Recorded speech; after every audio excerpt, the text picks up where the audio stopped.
এটা বলতে গেলে আসলে আমি নিজেকে ধরে রাখতে পারি না। ইসলামের ইতিহাসের সবচাইতে মর্মান্তিক যুদ্ধ হচ্ছে মুতার যুদ্ধ, সবচেয়ে মর্মান্তিক। বদর, উহুদ, খন্দক, খায়বার যত যুদ্ধ আছে এগুলো যুদ্ধ অনেক বড় মাপের। মুতার যুদ্ধের প্রেক্ষাপট এবং সিচুয়েশনটা সম্পূর্ণ ডিফারেন্ট ছিল। এখানে আপনাদেরকে আমি 3 জন শ্রেষ্ঠ বীরের মহাকাব্য শোনাচ্ছি। কয়জন? 3 জন শ্রেষ্ঠ বীর পুরুষের মহাকাব্য। নবী সাল্লাল্লাহু আলাইহি ওয়াসাল্লাম একজন সাহাবীকে পাঠালেন, তার নাম হচ্ছে হারিস বিন উবাইদা। কি নাম বলেন? হারিস বিন উবাইদা, তুমি এই চিঠিটা নিয়ে যাও। এটা তো মদিনা রাষ্ট্র কায়েম হওয়ার পরের কথা, একদম নবম হিজরতের 8ম বছরের দিকের কথা আর কি। তখন ততদিন হুদাইবিয়ার সন্ধিও হয়ে গেছে এবং কাজা উমরা আদায় হয়ে গেছে এবং খায়বার যুদ্ধ জয় হয়ে গেছে।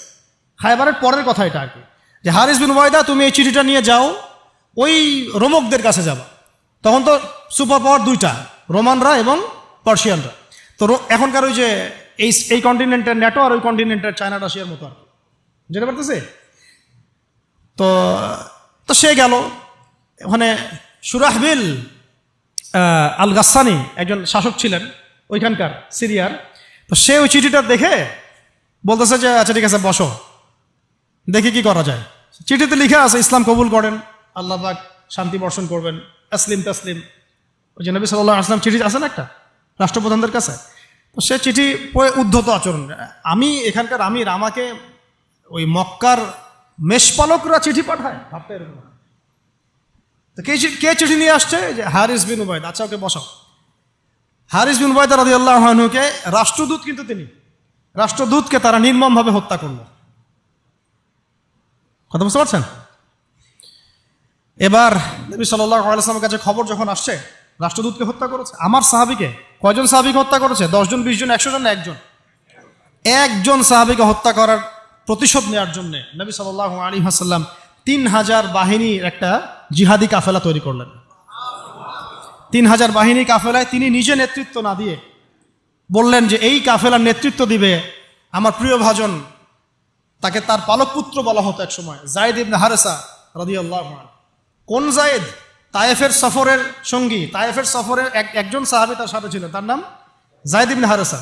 যখন তায়েফবাসী নবীজিকে মারছিলেন, যায়েদ ইবনে হারেসা রাদিয়াল্লাহু আনহু তার বুক দিয়ে নবীকে জড়ায় ধরেছিলেন যে আমার গায়ে আঘাত লাগুক, তার গায়ে না লাগুক। এই সাহাবী যায়েদ ইবনে হারেসা রাদিয়াল্লাহু, তাকে পতাকা দিয়ে বললেন এই মোতার যুদ্ধের আমির হচ্ছে যায়েদ ইবনে হারেসা। যদি যায়েদ ইবনে হারেসা শহীদ হয় তাহলে পতাকা বহন করবে জাফর ইবনে আবি তালেব, আমার চাচাতো ভাই। কোন জাফর? যিনি আবিসিনিয়ায় গিয়েছিলেন মুসলিমদেরকে নিয়ে হিজরত করতে, মনে আছে? যিনি বাদশাহ নাজাশির সামনে কুরআন তেলাওয়াত করার, সূরা মারিয়াম তেলাওয়াত করার কারণে বাদশাহ নাজাশির চোখ দিয়ে দরদর করে পানি পড়তে শুরু করেছে। ওই বাদশাহ নাজাশিও পরে ইসলাম কবুল করেছে, আলহামদুলিল্লাহ। জাফর রাদিয়াল্লাহু আনহু পতাকা বহন করবে যদি যায়েদ ইবনে হারেসা শহীদ হয়। এরপরে যদি জাফরও শহীদ হয়, পতাকা বহন করবে আমার আরেক প্রিয় ভাজন সাহাবী আব্দুল্লাহ বিন রাওয়াহা রাদিয়াল্লাহু আনহু। আব্দুল্লাহ বিন রাওয়াহা রাদিয়াল্লাহু, যাকে যে কোনো মুহূর্তে যদি বলতেন ইসলাম নিয়ে একটা শের বলেন, একটা কবিতা বলেন, ইনস্ট্যান্ট তিনি শের বলে ফেলতে পারতেন। এত সুন্দর, এত উন্নত কাব্য প্রতিভা ছিল তার মধ্যে। এই নষ্ট সংস্কৃতি না, তাদের সংস্কৃতি ছিল একেবারে খাঁটি তাওহীদের সংস্কৃতি।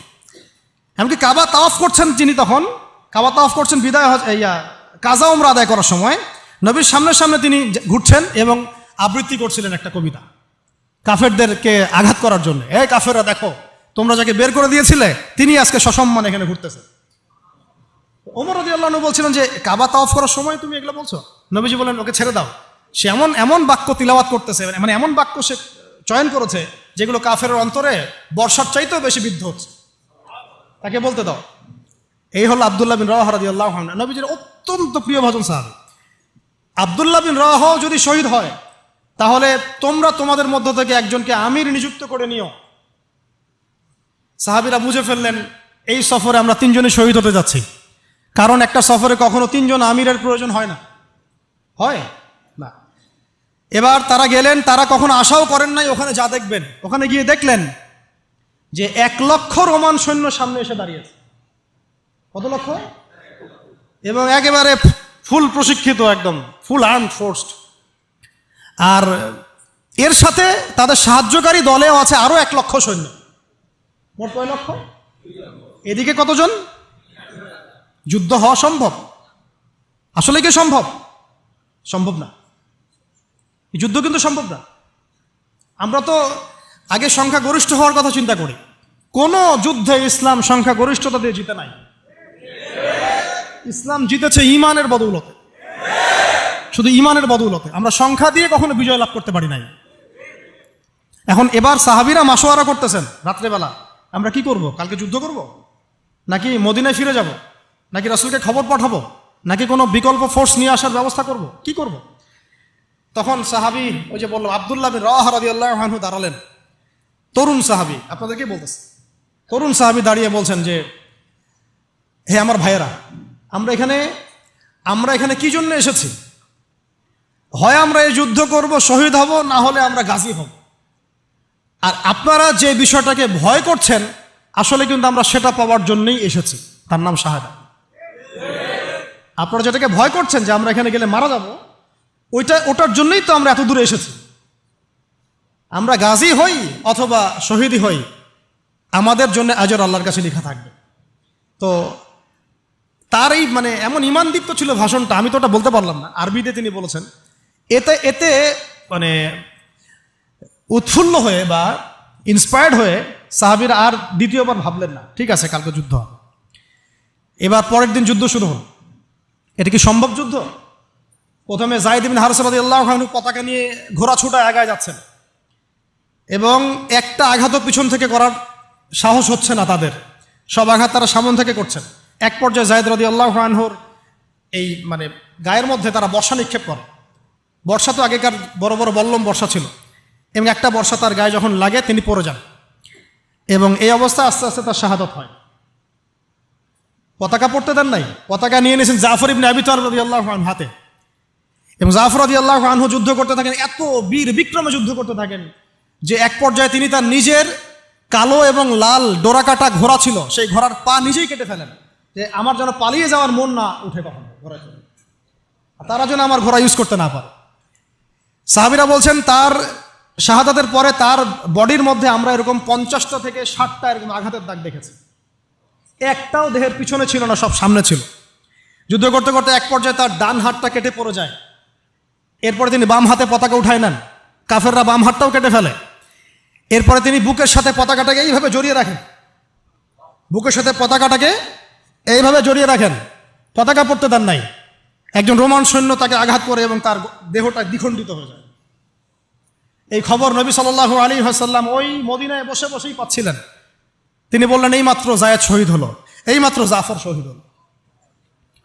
একটু তিনি কান্নার ভাব চলে আসলো। একটু পরে নবীজি হেসে দিলেন। সাহাবীরা বলছেন, আপনি হাসছেন কেন ইয়া রাসূলুল্লাহ? তিনি বলছেন যে জাফর এর ডান হাত প্রথমে কেটে গেছে, তারপর বাম হাত কেটে গেছে। আল্লাহ রাব্বুল আলামিন তাকে এই দুইটা কাটা হাতের বিনিময়ে জান্নাতে দুইটা বড় বড় পাখা দিয়েছে। এইটা দিয়ে তিনি জান্নাতে ঘুরে বেড়াচ্ছেন আর ফল খাচ্ছেন। তার নাম হয়ে গেল জাফর আত-তাইয়ার, জাফর আত-তাইয়ার, পাখাওয়ালা। এরপরে পতাকা হাতে নিলেন সেই আব্দুল্লাহ বিন রাওয়াহা রাদিয়াল্লাহু আনহু।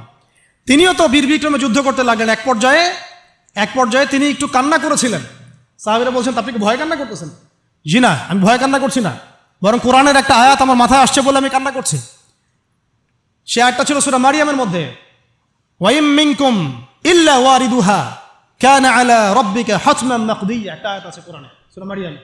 এটা হচ্ছে আপনার রবের একেবারে একটা চিরনির্ধারিত একটা বিষয়, যে তোমাদের সবাইকে, আবার বলছি, ওয়াইম মিনকুম ইল্লা ওয়ারিদুহা কানা আলা রাব্বিকা হাতমান মাকদিয়া, মানে তোমাদের সবাইকেই আবশ্যিকভাবে, ম্যান্ডেটরিভাবে এই জান্নাত জাহান্নামের উপর অবস্থিত এই পুলসিরাত পার হতেই হবে।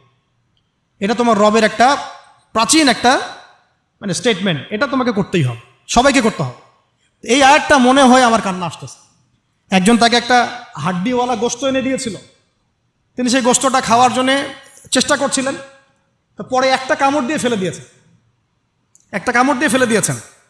তারপরে তিনি ছুটলেন যুদ্ধ করার জন্যে, এবং ওই সময় একটা কবিতা আবৃত্তি করেছেন, হে আমার মন, তোমার নফস হয়তো চাচ্ছে, তুমি হয়তো চাচ্ছ এখান থেকে পালিয়ে যাওয়ার জন্যে, জেনে রাখো সামনে তুমি যা দেখছো এর পিছনেই আছে জান্নাত। শেষমেশ কি জীবন দেখেন, কি ব্যক্তিত্ব, কি ক্যারেক্টার, কেমন গায়রত, কেমন ইজ্জত, কেমন সম্মান, কি জীবন। এরপরে তিনিও শহীদ হলেন, পতাকা হাতে তুলে নিলেন আল্লাহর বীর খালেদ বিন ওয়ালিদ রাদিয়াল্লাহু, তাকে পতাকা দেওয়া হলো। তিনি কিন্তু নতুন মুসলিম হয়েছেন। উহুদের যুদ্ধের যে ক্রাইসিস, এটা কিন্তু তার হাতে।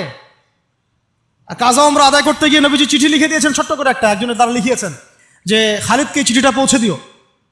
ওখানে লেখা আছে, খালিদ তুমি যদি কাফেরদের পক্ষ অবলম্বন না করে মুসলিমদের পক্ষ নিতা কতই না ভালো হবে।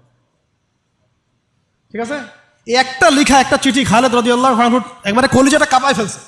তিনি মক্কা থেকে মদিনায় গিয়ে নিজে ইসলাম কবুল করে আসছেন, এবং নবী সাল্লাল্লাহু আলাইহি ওয়াসাল্লাম তাকে কিন্তু আন্ডারস্টিমেট করেন নাই। তার হাতে উল্টা তরোয়াল উঠাই দিয়ে বলছেন যে আজকে থেকে এই তরোয়াল তোমার, এবং তোমার নাম হচ্ছে সাইফুল্লাহ, তুমি আল্লাহর তরবারি। এরপর থেকে তিনি প্রায় 80-90টা যুদ্ধ করেছেন, সবগুলোতে জয়লাভ করেছেন। মাশাআল্লাহ। ওই খালিদ রাদিয়াল্লাহু আনহু পতাকা তুলে নেন মোতার যুদ্ধে। তারপরে সিরাতের মধ্যে আসছে, তিনি বলছেন নিজের ভাষায় যে ওই দিন আমার হাতে 9টা তরোয়াল ভেঙে গেছে। যুদ্ধ করতে করতে করতে করতে ওই দিন আমার হাতে 9টা তরোয়াল ভেঙে গেছে। তিনি ছিলেন যুদ্ধ কৌশলে অত্যন্ত পারদর্শী, হুটে হাটে কোনো কাজ করতেন, অনেক পারদর্শী। তিনি ডানের সৈন্যকে বামে নিয়ে আসছেন, বামেরটাকে ডানে নিয়ে গেছেন, সামনেটাকে পিছনে নিয়ে আসছেন, পিছনেটাকে সামনে নিয়েছেন। বর্ষা যারা ছিল তাদেরকে পিছনে নিয়ে আসছেন, তীরন্দাজদেরকে সামনে দিয়েছেন, মানে ওদেরকে ভেবাচাকা খাওয়াই দিয়েছেন যে ওরা মনে করতেছে এরা মনে হয় অনেক, হ্যাঁ এরা মনে হয় আরো বিকল্প ফোর্স নিয়ে আসছে মনে হয়। তো ওরা আস্তে আস্তে পিছনের দিকে যাওয়া শুরু করতেছে, আর এদিকে মুসলিমরা একটু একটু করে সেফ জোনে আসার চেষ্টা করতেছে পিছনের দিকে। ওরা ভাবতেছে পিছনের সামনে যদি আগাই হয়তো পিছন থেকে ওরা আরো সৈন্য নিয়ে আসছে, আমাদেরকে আক্রমণ করবে। এই আল্লাহ পাক ভয় চাপাই দিলেন, এরা পালায় চলে গেল। 3000 সৈন্য নিয়ে 2 লক্ষ সৈন্যকে পরাজিত করা হয়েছে। খালিদ রাদিয়াল্লাহু আনহু বললেন আমার হাতে সেই দিন 9টা তরোয়াল ভেঙেছে, আর শেষমেশ ছোট্ট একটা ইয়েমেনি চাকু দিয়ে আমি যুদ্ধ করেছি। তাহলে চিন্তা করেন কত কাফের মারা গেছে। আর মুসলিমদের মধ্যে মাত্র 12 জন সাহাবী শহীদ হয়েছে। মাত্র 12 জনকে তারা মারতে পারছে, বাকিদেরকে মারতে পারেনি। এইগুলো হচ্ছে মহাকাব্য, জাজল্যমান মহাকাব্য, যেগুলো আমাদের এই প্রজন্মকে জানানো উচিত এবং আপনাদের মাথায় থাকা উচিত। প্রত্যেকটা সংগ্রাম, প্রত্যেকটা বিপ্লব, প্রত্যেকটা অভ্যুত্থানের পিছনে যেন থাকে আল্লাহর সন্তুষ্টি, আল্লাহর দিন কায়েমের চেষ্টা, আল্লাহর দিনের খেদমতের চেষ্টা এবং ইনসাফ প্রতিষ্ঠার চেষ্টা, এবং জালেমের বিরুদ্ধে আমাদের অবস্থান সবসময় শক্ত থাকবে ইনশাআল্লাহ। এরকম অনেক ঘটনা আছে, আমি আজকে আর বলার সুযোগ পেলাম না। ইনশাআল্লাহ আরও একদিন আল্লাহ যদি তৌফিক দেন ইনশাআল্লাহ তাআলা আমি আপনাদের সাথে আবার এগুলো নিয়ে সেশন করবো ইনশাআল্লাহ। তো শেষ করার আগে আমি জাস্ট 2-1টা নাম উচ্চারণ করতেছি। সেটা হচ্ছে আমার খুব পছন্দের একজন ব্যক্তিত্ব, ইমাম হুসাইন রাদিয়াল্লাহু আনহু। নাম মনে আছে না? তার কারবালার মাঠের ঘটনা আপনারা জানেন। এইগুলো মহাকাব্য। তিনি সপরিবারে নিহত হলেন, শেষ পর্যন্ত কিন্তু আত্মসমর্পণ করেন না, করেছেন। তিনি প্রস্তাব দিলেন আমাকে ছেড়ে দাও, আমি মদিনায় চলে যাই, আমাকে ছেড়ে দাও, আমি মক্কায় চলে যাই, ছেড়ে দাও আমাকে, আমি কোনো সীমান্তে চলে যাই, সেখানে জিহাদ করে শহীদ হই। তারা কিন্তু সুযোগ দেয় নাই। আমাকে বলেন যারা তাকে আক্রমণ করেছিল তারা কি কালিমা পড়া মুসলমান ছিল না? বলেন তারা কি কাফের ছিল? তাহলে এখন কি ইমাম হোসেইন যে এখানে প্রতিবাদ করলেন, হাতে অস্ত্র উঠিয়ে নিয়ে যুদ্ধ করে শেষ পর্যন্ত শহীদ হলেন, তার যুদ্ধটা কি সন্ত্রাসী কর্মকাণ্ড ছিল? ঠিক অনেকে আছে আমাদের সমাজে, তারা মনে করে যে মুসলিমরা যতই পাপ করুক না কেন ওদেরকে কিছুই বলা যাবে না। এমন একটা কনসেপ্ট আমাদের সমাজে আছে, মুসলিম তো, আরে ভাই কালিমা পড়ছে, লা ইলাহা ইল্লাল্লাহ বলছে, তাকে আপনি কেন এইভাবে চার্জ করেন? আরে কালিমা তো আব্দুল্লাহ বিন উবাইও পড়েছিল। আব্দুল্লাহ বিন উবাই কি কালিমা পড়ে নাই? তাহলে কি আপনি তাকে মুমিন বলে গণ্য করবেন? মনে রাখবেন একটা কথা, যাকে তাকে কোনো ক্ষুদ্র বিষয়ে কাফেরও যেমন বলা যাবে না, আবার যাকে তাকে মুসলমানও বলা যাবে না। এটা বুঝতে হবে আমাদেরকে, ঈমান ভঙ্গের কারণগুলো আমাদেরকে শিখতে হবে। যে যাকে তাকে যেমন আমরা কাফের তাকফির করব না, ঠিক একইভাবে যাকে তাকে মুসলমান, পাক্কা মুসলমানও বলা যাবে না।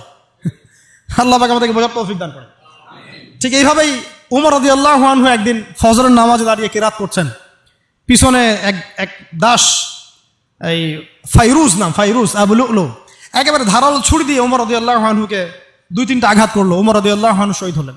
এগুলো মহাকাব্য রচিত হয়েছে, কারণ ইসলামের বীর সিংহদেরকে কেউ আসলে সামন থেকে মারতে পারে নাই। কথা বুঝতে পারছেন? ওইভাবেই চোরাগুপ্তই মারতে হয়েছে।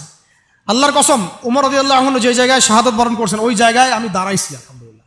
ওই জায়গাতে আমি দেখে আসছি কোন জায়গায় তাকে শাহাদত বরণ করা হয়েছে। ওখানে ওইসব জায়গাগুলো জিয়ারা করলেও মনের মধ্যে এই চেতনাগুলো জাগ্রত হয়। সুবহানাল্লাহ। আলী ইবনে আবি তালেব কুফার মসজিদে যাচ্ছেন, রাস্তায় এক ব্যক্তি তাকে চোরাগুপ্ত হামলা চালিয়ে তাকে হত্যা করেছে। আল্লাহর বীর সৈন্যদেরকে কেউ সামন থেকে আঘাত করার সুযোগ পায় না। তো এগুলো হচ্ছে মহাকাব্য, জাজল্যমান মহাকাব্য। আরেকজন ব্যক্তির কথা জাস্ট বলে শেষ করে দিচ্ছি, অনেক আছে ভাই, বলতে থাকলে অনেক সময় লাগবে। রাজি একটা জায়গার নাম, ওখান থেকে কিছু লোক আসছে, এসে বলছে ইয়া রাসূলুল্লাহ আপনি আপনার কিছু সাহাবীকে পাঠান, আমরা ইসলাম কবুল করবো। ট্র্যাপ। আপনারা কেউ ভালো করে খেয়াল রাখবেন এগুলা, যে কেউ যখন তখন যাই বলবে হ্যাঁ হ্যাঁ করতে যাবেন না। মানুষের কথার পিছনে, ওদের কাজের পিছনে উদ্দেশ্য বোঝার চেষ্টা করবেন, ঠিক আছে? সবসময় কিন্তু আবেগে ভাসতে হবে না। আমরা কিন্তু এই জায়গায় ভুল করতেছি, অনেক ভুল হচ্ছে মাঝখানে। আমরা বিনয়ের সাথেই তাদেরকে বলবো যে ওলামায়ে কেরামদের সাথে মাশওয়ারা করে সিদ্ধান্ত নিতে, তাহলে ইনশাল্লাহ ভুলটা কম হবে ইনশাল্লাহ, ঠিক আছে? তো নবীজি 10 জনকে পাঠালেন, তারা দাওয়াত তো কবুল করেই নাই, হঠাৎ রাজি নামক জায়গায় তাদেরকে ঘিরে ফেলে 3 নিক্ষেপ করে 10 জন সাহাবী 7 জনকে শহীদ করে ফেললো। ট্র্যাপে।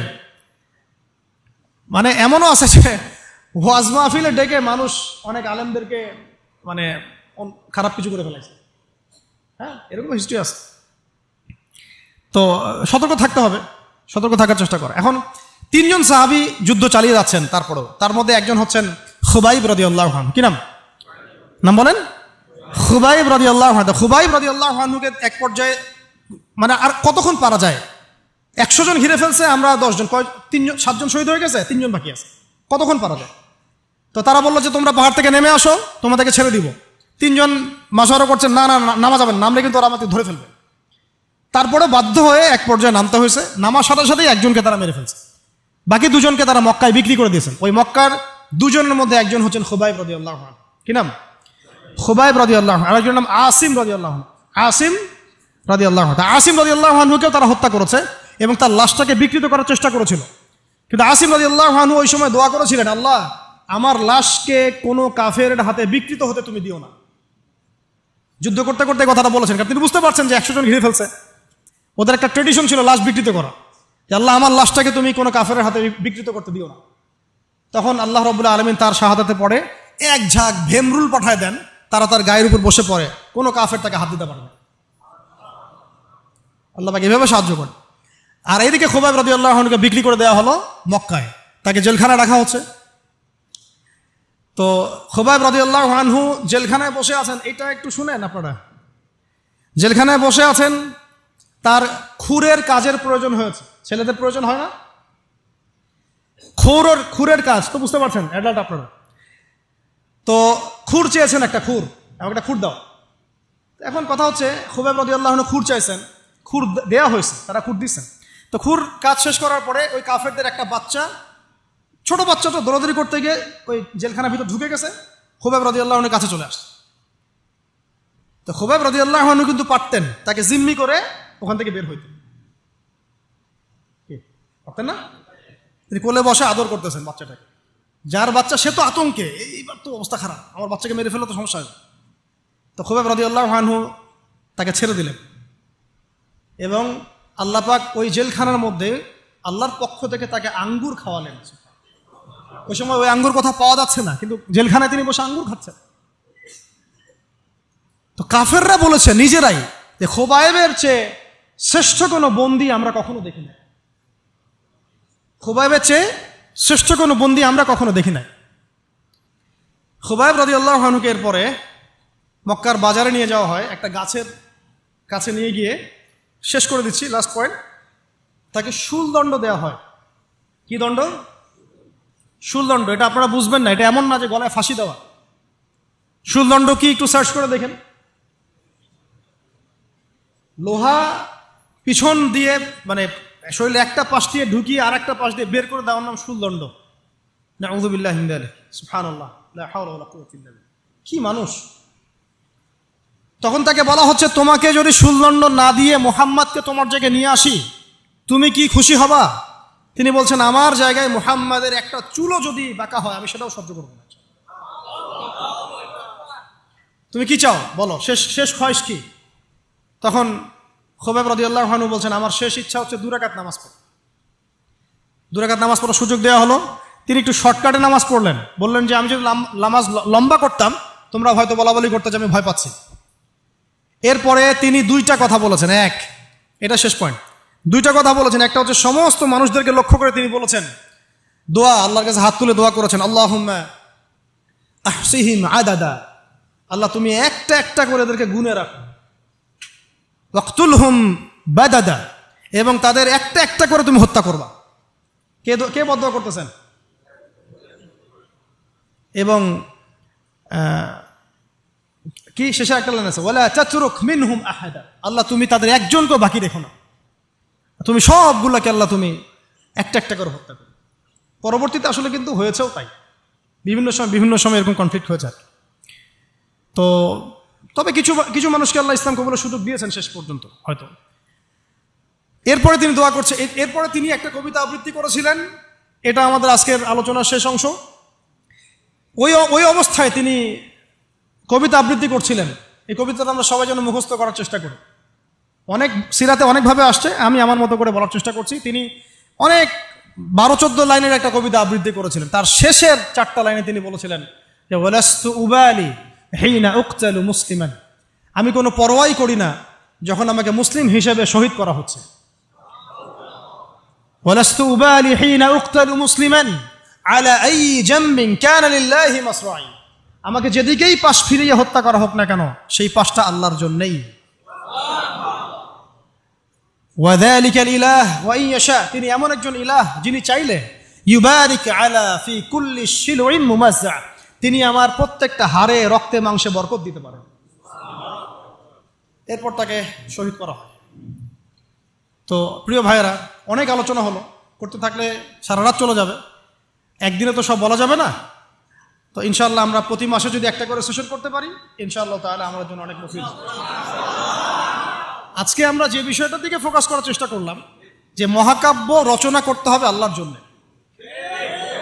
মহাকাব্য শুধু আমরা এবারই প্রথম রচনা করি নাই, আমাদের এই বাপদাদা পূর্বপুরুষ একদম সলফে সালেহিনের যুগ থেকে শুরু করে চিরায়ত এই যে 1400 বছর ইতিহাস, বহু যুদ্ধ হয়েছে, বহু বিপ্লব, বহু সংগ্রাম, বহু গণ অভ্যুত্থান। কিন্তু যে অভ্যুত্থানগুলোর উদ্দেশ্য ছিল শুধু দুনিয়া, সেই অভ্যুত্থানগুলো কখনো দীর্ঘস্থায়ী হয় নাই। যে অভ্যুত্থানগুলোর উদ্দেশ্য ছিল, বিপ্লবগুলোর উদ্দেশ্য ছিল শুধুমাত্র দুনিয়ার স্বার্থ হাসিল করা, সেগুলো কশ্চিনকালেও পরকালে কোনো আজর পাবে না। আর যে বিপ্লব, যে গণ অভ্যুত্থানগুলো শুধুমাত্র আল্লাহকে রাজি খুশি করার জন্যে, আল্লাহর দ্বীনের জন্যে, তার নবীর জন্যে, ইসলাম প্রতিষ্ঠার জন্য কায়েম করা হয়েছে, সংগঠিত হয়েছে, শুধুমাত্র সেগুলোই দুনিয়াতেও সফল হয়েছে, পরকালও সফল হবে ইনশাআল্লাহ। এবং আমাদের এই ভাইদের ত্যাগগুলোকে আমরা যেন বিফলে যেতে না দেই। এই নতুন বাংলাদেশে তাদের যে মহাকাব্য, এগুলোকে যেন আমরা স্মরণ করে রাখি। এবং এই স্মরণীয় করে রাখতে হলে আমাদেরকে এই মানুষগুলোর মতো মহাকাব্য রচনা করতে হবে। আল্লাহ পাক আমাদের সবাইকে কথাগুলো বোঝার তৌফিক দান করেন। তো মাঝখানে একটা কথা বলতে আমি ভুলে গিয়েছিলাম, এখন মনে পড়লো, বলে দেই, নাহলে পরে ভুলে যাবো।